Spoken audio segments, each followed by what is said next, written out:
You are listening to part 2 of Mailbag Monday. I had so many questions. I could not answer them all in one episode, so I decided to make part 2. I know this is a little bit late for Monday, February 27th episode of Mailbag Monday, but I have some good questions about the Oklahoma City Thunder, the 2024 NBA draft class, Marcus Sasser's improved shooting, how has it helped his draft stock, and who is the best prospect on Illinois? Stay tuned.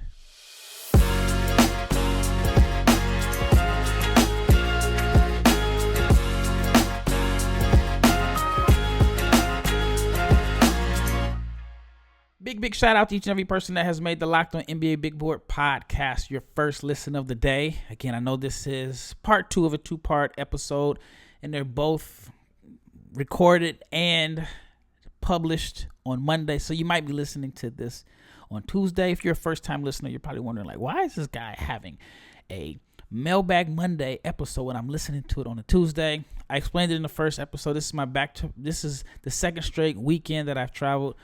This past weekend, I was in Houston. The weekend before, I was in Salt Lake City for All-Star Weekend. Had some issues with the Wi-Fi, the recording, travel. The traveling has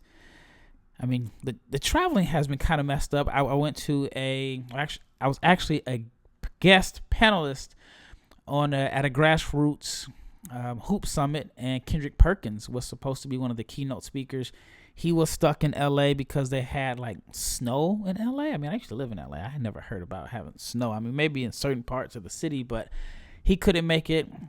And, anytime you're in winter at the top of the year, there's always going to be some type of travel issues. Mine wasn't really weather-related as far as traveling from Dallas to Houston, but I had some issues there. I wasn't able to record in the hotel because the Wi-Fi was bad, the lighting was bad, but I guess it's one of those things where I need to bring my lights to when I travel. All right, but this episode is Mailbag Monday Part 2. I am Rafael Barlowe. I am the host of the Locked On NBA Big Board podcast, the director of scouting for NBA Big Board, and the founder of NBA Draft Junkies.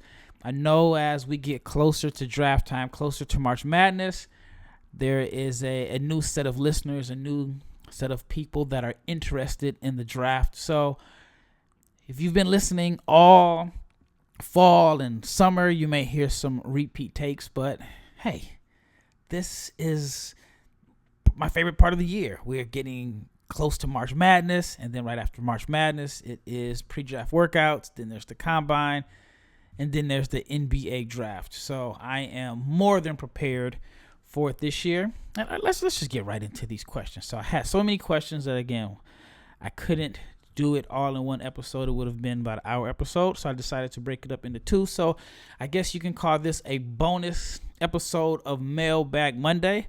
All right, the first question is, who is the best prospect on Illinois? Is it Coleman, Hawkins, or Terrence Shannon? I'd say right now would be Terrence Shannon is the best prospect. But Coleman Hawkins is very, very intriguing. The shot looks beautiful. It just does not go in. Last I looked, he was below 30% from 3. If he could make shots, without a doubt, in my personal opinion, he'd be a first-round pick. He can pass. He can defend. There's so many things that he does well, and it's all based off of his shooting. I think the shooting is supposed to be the skill set that he hangs his hat on. I don't know why the shot doesn't go in. It looks beautiful. Coming into the season, I thought he was going to have a breakout season as a floor spacer and passer, but the shot just isn't going in. Despite that, he's still on different big boards and mock drafts as a second-round pick. And Terrence Shannon, this is his, for me, it's his 3rd straight year on my mock draft, and I feel like he's been a different player.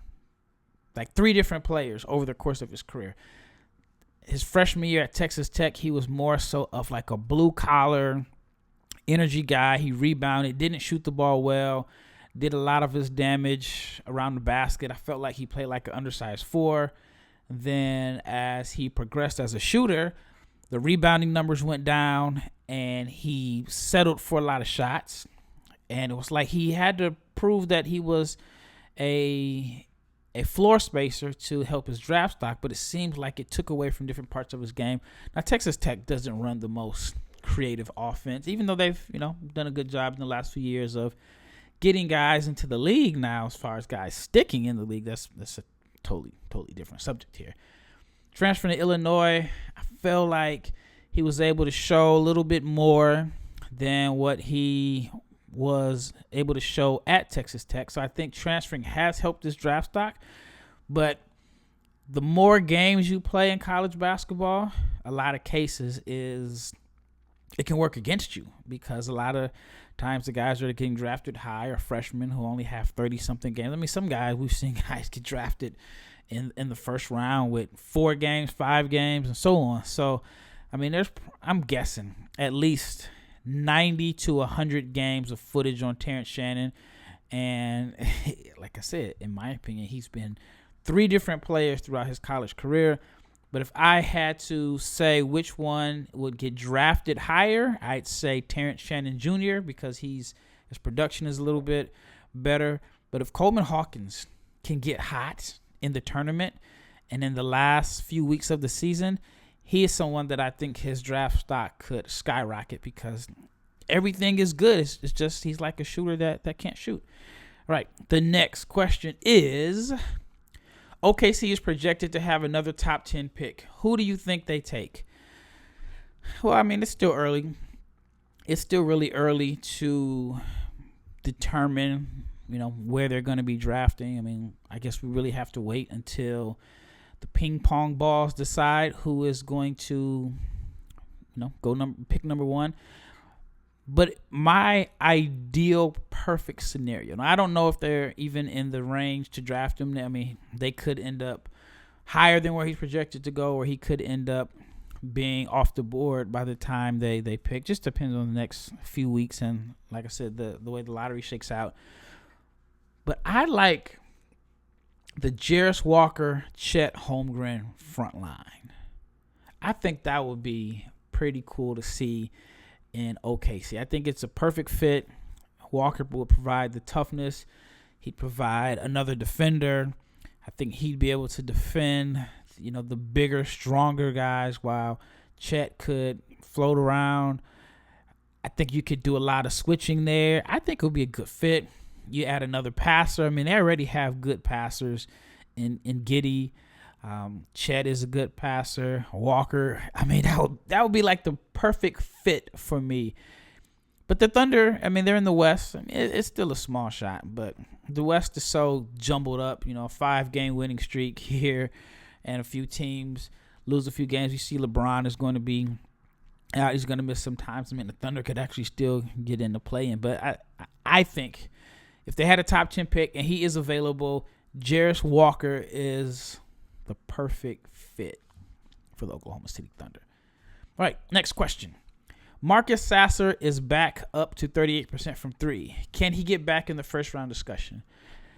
It's possible. I mean, he got off to a rough start from 3. I think at one point in the season I saw maybe early January-ish, he was around 32%.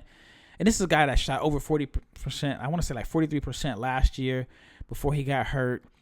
And I did have some scouts mention, like, which is the real indicator of his shooting, because he had like this lights out shooting season last year, but it was cut short to about 12 games.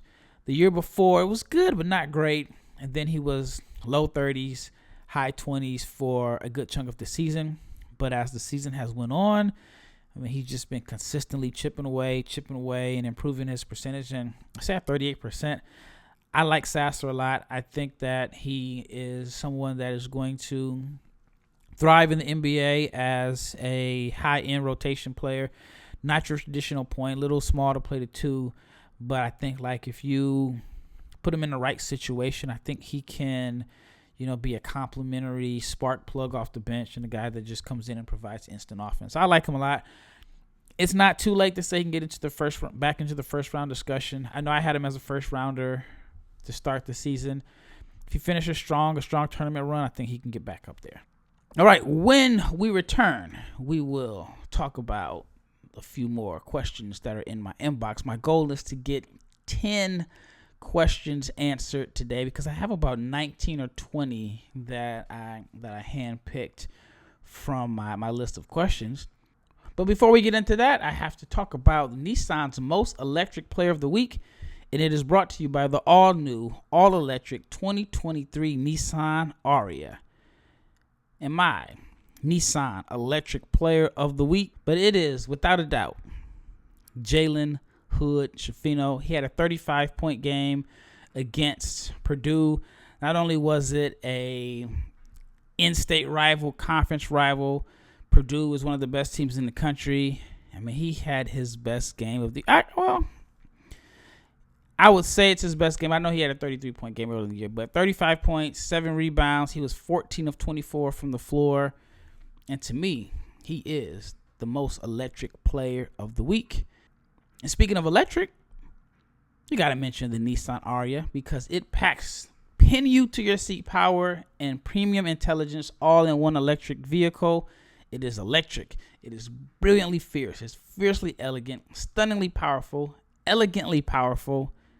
And it is the all-new, all-electric 2023 Nissan Ariya. It is the electric vehicle for people who love to drive. So shop now at nissanusa.com.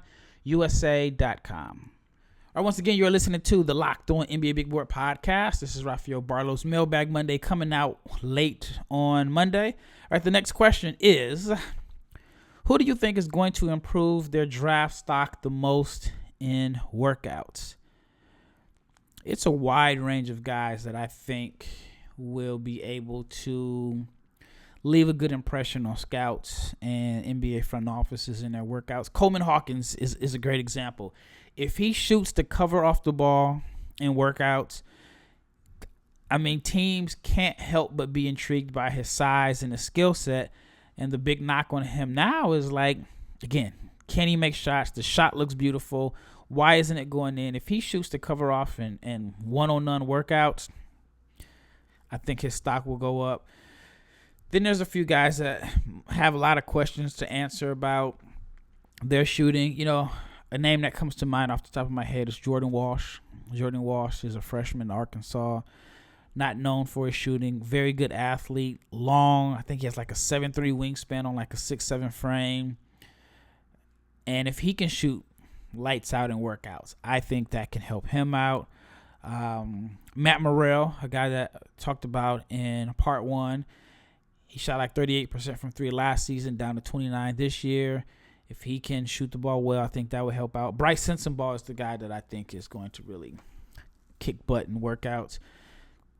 I've mentioned it prior that, you know, if I'm an agent and Bryce Sensabaugh is on my client's workout schedule, and I know you're not supposed to duck competition and run from guys, but Bryce Sensabaugh is a guy that he's going to make other players look bad in workouts. I mean, if they're playing 1-on-1, 2-on-2, 3-on-3, he's strong enough to bully guys. He can create his own shot, and he can shoot. So even if you get to like the individual shooting drills, he may win the shooting drills. Then if you get to 2-on-2, 1-on-1, no sink defense, 2 dribbles, he has everything in his game to stand out in the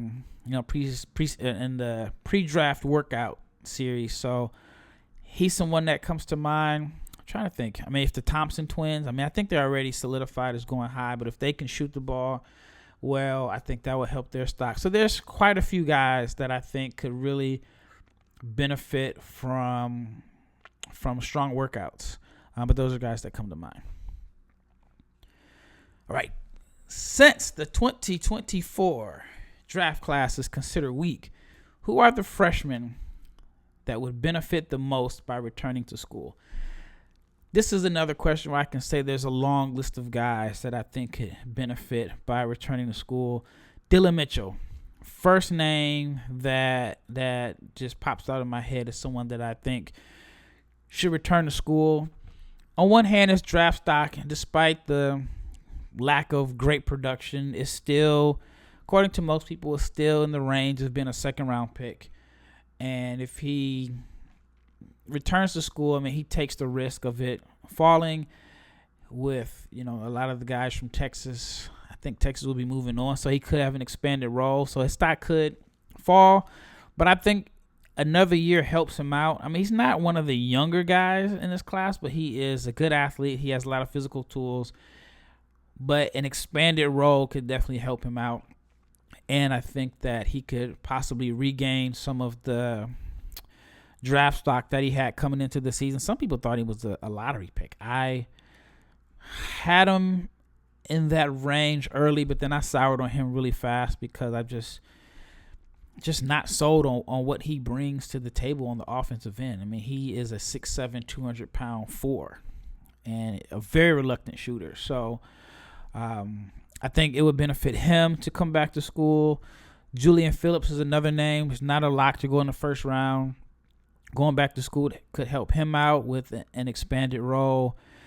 And it's just a situation where I think it is, this NIL really can help guys out. Like, you're not forced to leave school earlier than you are ready because you can make money. If you need to provide for your family, then, if you get a $500,000 NIL deal, that's more than enough to help provide for your family for a year.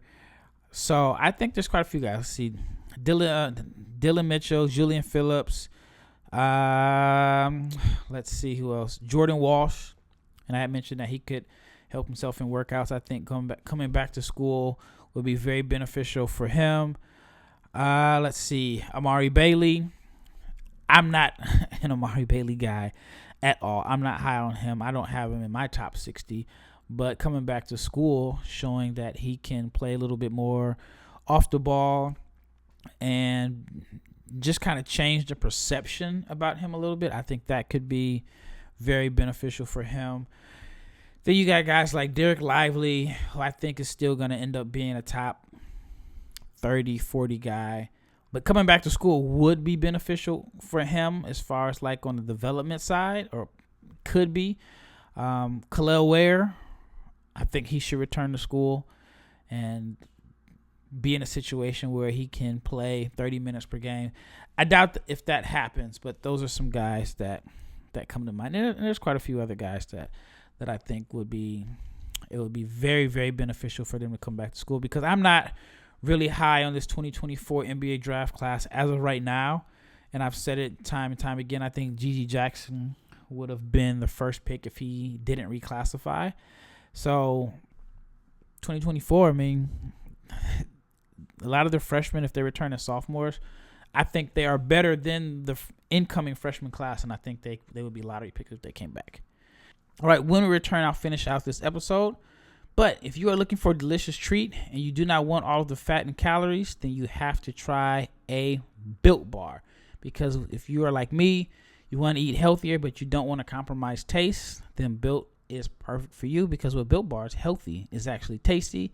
And if you're wondering what makes Built Bars so good, well, they're covered with 100% chocolate, 100% real chocolate, I forgot to add. And they come in good flavors like churro, peanut butter brownie, coconut almond. Not sure how they do it, how they find a way to make the candy bars good while making them healthy. But if you don't believe me, let's listen to these numbers. 130 calories, 4 grams of sugar, a whopping 17 grams of protein, and again, 100% real chocolate. So, for years, Built Bars could only be obtained from Built.com, but now you can get them at your local Walmart or Sam's Club. That's right. If you go to your nearest Walmart today and you go in the pharmacy section, you can pick up a 4-bar box of cookies and cream, double chocolate, or coconut puffs. If you're close to Sam's, you can get a 13-bar box with hit flavors like brownie batter and churro, or you can just go to Built.com. All right. This is actually question number 17 overall. All right, if the Rockets somehow strike out on Wembanyama and Scoot and get the third pick, who would you take at number 3, Brandon Miller or Amen Thompson? I am a huge Brandon Miller guy. I've mentioned that so many times over the past few months. I'm a huge Brandon Miller guy. But I think if you're Houston and you get the third pick, especially when you consider that Kevin Porter Jr.'s contract, which I did not know this until, I guess, a week ago, that his contract is not fully guaranteed. Like, he signed like a, and I could be wrong here, so if I'm wrong, I'm wrong. I admit it. But I believe he signed a 4-year, $82 million deal with only $15 million guaranteed. Now, that tells me a lot from multiple perspectives. Number one, the Rockets are like, we love your talent. We're willing to pay you, but on a year-by-year basis. Now, there are some fans that believe all contracts should be like that. I'm sure the Brooklyn Nets would love that for Ben Simmons and for other guys. I mean, you look at, like, you know, the guys that have these huge contracts, you know, like, for example, Westbrook had a huge contract. I'm sure teams would have loved to be able to have the luxury to get out of that deal early. Same with John Wall's contract. So anyway, that's very real. That's like an NFL type contract. That is alarming. Two, from the agency perspective, why would you agree to that deal unless you were confident that Kevin Porter Jr. was going to be able to be on his best behavior for year 2, 3, and 4? Okay, that's one thing. Or did you feel like you weren't going to be able to get a better deal in the open market? I don't know. It's so many questions, but that is alarming. So anyway, I said all that to say this. If you're Houston and you end up with the 3rd pick, you can cut ties with Kevin Porter Jr., despite that he's very productive, and you could just give Amen Thompson the keys and make him your point guard. Now you'd have an extremely athletic backcourt with Jalen Green and Amen Thompson. Probably, I mean, I think Amen's going to have like a huge adjustment to the NBA. The ball probably would move a little bit better with Amen as your point guard. I think that's probably I'm leaning. My gut feeling is telling me Amen Thompson would be a good fit in Houston if they get the 3rd pick. But I'm a Brandon Miller guy. I think Brandon Miller is going to be a star.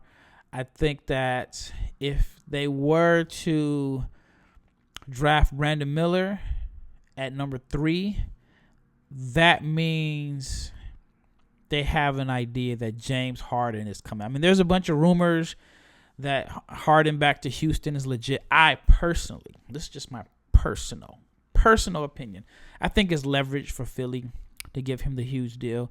Houston has the cap space. He has ties to the city, still lives there. He's loved in Houston, and I just think it's like a play of leverage to make sure that Philly knows, like, hey, I gave you guys a discount last year. You got to max me out. That's just my personal opinion. I don't know how true it is. But if Harden is to come back and you don't need another primary ball handler, then to me it makes perfect sense to go with Brandon Miller. But I think if you have Brandon Miller, Jabari Smith, Alperen Sengun, Jalen Green, and you still have Kevin Porter Jr., what is really going to change? Unless you believe that a coaching change is going to be what helps Houston out. But that's just my opinion. All right, 2 more questions. The last 2 questions. And these are 2 good ones. And the second to last question of part 2 of Mailbag Monday, which you might be listening to on a Tuesday, is it possible for France to get 4 guys drafted in the first round? And you know what? I had to sit and think about it. And it is actually possible. I haven't thought about it until I got this question. We know Wembanyama is going number 1. You got Ryan Rupert, who is, I have him mid-first round. Then you have Sidi Sissoko, who's playing for the G League Ignite, who's from France. There's the possibility that he could be a first-round pick. And the wild card of it all is Bilal Coulibaly. Bilal is someone that has tremendously benefited from playing with Victor Wembanyama. Prior to the season, he was out of their rotation, played a little bit of spot minutes. I watched the Metropolitans play 4 games live, 2 in France, 2 in Las Vegas. I know the Las Vegas game was more so of an exhibition. He played little spot minutes here and there, and he was raw. I remember the first time I saw him play was last year. I want to say it was January. It may not even been.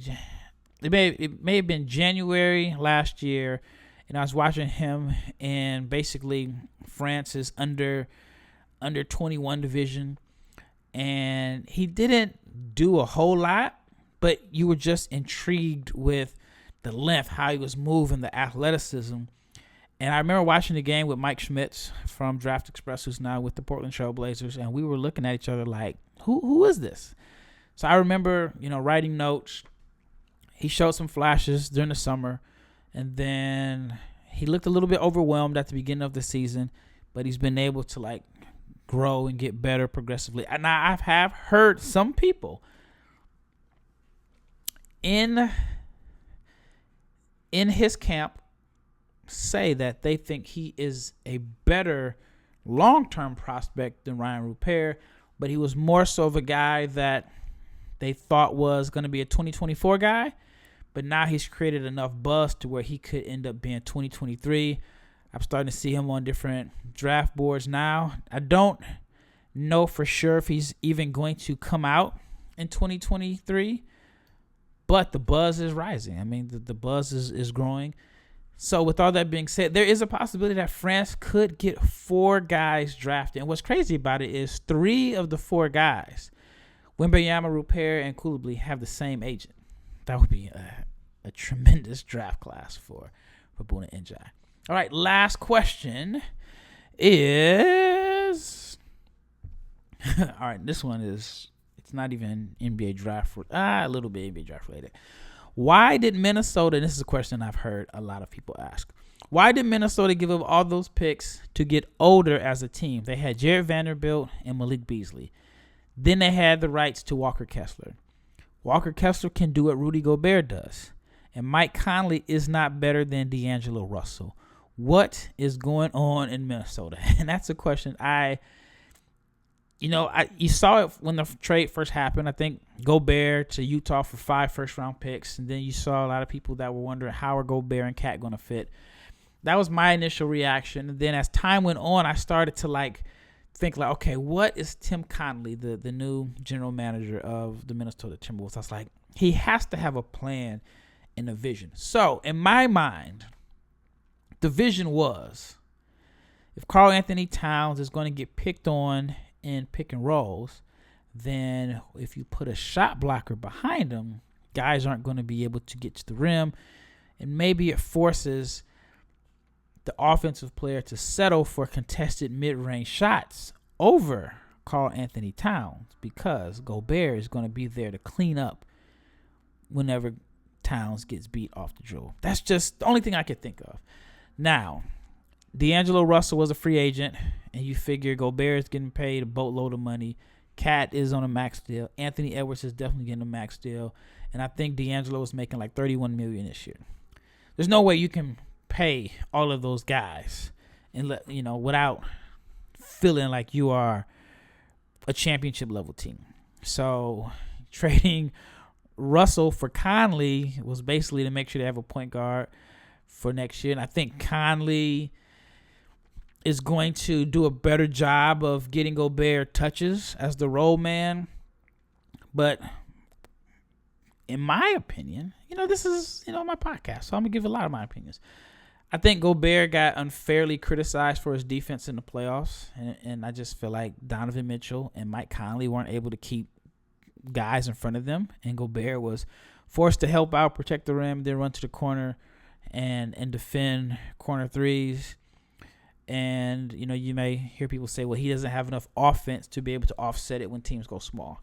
So I do think Conley was someone that is going to be able to, I guess, maximize Rudy as a role man and a lob threat, with Cat being able to space the floor. Not saying that they're going to go, Gobert as the main option, then everybody else plays around Gobert's pick and roll. That's just what I'm thinking. I mean, this year might be a lost cause because, we're down to probably 25 games left in the season. I was at a Timberwolves Mavs game, I didn't really see Cat warming up. So I think I saw somewhere they said maybe within the last 15 games of the season. So, I mean, you got a very, very small window for those guys to be able to learn how to coexist together. So this year might be a lost year. I mean, I think they're like 9th right now. So it's, on one hand, you can look at it glass half empty, glass half full. They're in 9th place. They're in the play-in tournament. And arguably, well, I mean, I think a lot of people would consider Anthony Edwards their best player now. But they've been able to hang in there with Karl Anthony Towns only playing like 20-something games. While there are other teams that are in the same range, give or take a few games, that have had their star players miss shorter amount of time. I mean, I'm guessing Zion has played more than Cat. Booker has played more than Cat. So Minnesota could feel like we're doing good despite missing a guy that can give you 25 and 12 every night. But then on the other hand, you can say this is a lost season. They're not going to be able to gel.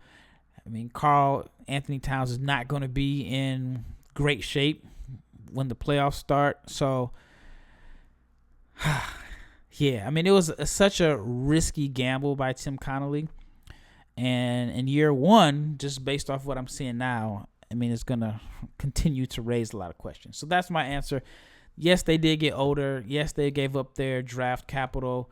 But maybe if they feel like they're going to trade Cat, they can get some of it back. But then again, you know, that's going to draw a lot of criticism because why would you trade Karl Anthony Towns, unless he says he doesn't want to be there, for Rudy Gobert just to get the same picks back? So anyway, that's just my opinion. It doesn't make a lot of sense, but I try to think about like what was Connolly thinking, and that is my theory, is that you're going to try to force teams to shoot a lot of contested mid-range shots with their length and with Gobert as a rim protector. So hopefully that answers your question. Well, that wraps up this episode, part 2 of Mailbag Monday that you might be listening to on a Tuesday. Thank you for making this your, it doesn't have to be your first listen of the day, but thank you for just listening today. But now you should check out Game to Game NBA. Every moment, every top performance, every result. Locked On Game to Game covers every game from across the league with local analysis that only Locked On can deliver. So follow Game to Game on Locked On NBA. It is available on the Odyssey app, YouTube, and wherever you get your podcasts. Once again, it's Rafael Barlowe, and I am out. And stay tuned tomorrow. We have Prospect Pitch with Leif Thulin, and he is going to pitch me. I'm going to be the general manager of the Utah Jazz, and he's going to pitch me on a prospect. So stay tuned for that. That should be fun. And I'm out.